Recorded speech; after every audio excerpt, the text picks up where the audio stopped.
আজ তারিখ হচ্ছে 4 জানুয়ারি 2024, সঙ্গে বৃহস্পতিবার। তো চলুন জেনে নিই আজকের খবর।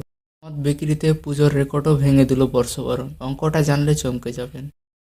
বর্ষবরণে আবহ, উৎসবের আমেজ আর একটু না হলে কি চলে, এই মন্ত্রেই বাজিমাত বঙ্গের সুরাপ্রেমীদের। বর্ষবরণের আবহে মদ বিক্রিতে অতীতের সব রেকর্ড ভেঙে দিয়েছে বাংলা, এমনকি পুজোর সময়ের মদ বিক্রির রেকর্ডকেও ছাপিয়ে দিয়েছে বর্ষবরণ। 25 ডিসেম্বর থেকে 31 ডিসেম্বর রাত 11টা 30 পর্যন্ত রাজ্যে মদ বিক্রি হয়েছে প্রায় 750 কোটি টাকার। সাধারণ দিনের তুলনায় এই 7 দিনে 40% বেশি মদ বিক্রি হয়েছে। অর্থাৎ বর্ষবরণে আবহে দেদার মদ কিনেছে সুরাপ্রেমীরা। প্রত্যাশিতভাবেই সব থেকে বেশি মদ বিক্রি হয়েছে 25 ডিসেম্বর ও 31 ডিসেম্বর। মদ বিক্রিতে রেকর্ড গড়েছে পূর্ব মেদিনীপুর, কলকাতা, দার্জিলিং এই 3 জেলা। চমকপ্রদভাবে বর্ষবরণের এই বিপুল সুরা বিক্রি পুজোর সময়ের রেকর্ডও ভেঙে দিয়েছে। সচরাচর বাংলায় সবচেয়ে বেশি মদ বিক্রি হয় পুজোর সময়। এবছর পুজোকেই ছাপিয়ে গেল বর্ষবরণ। এবছর পুজোর দিনগুলিতে 600 কোটি টাকার মদ বিক্রি হয়েছিল, অর্থাৎ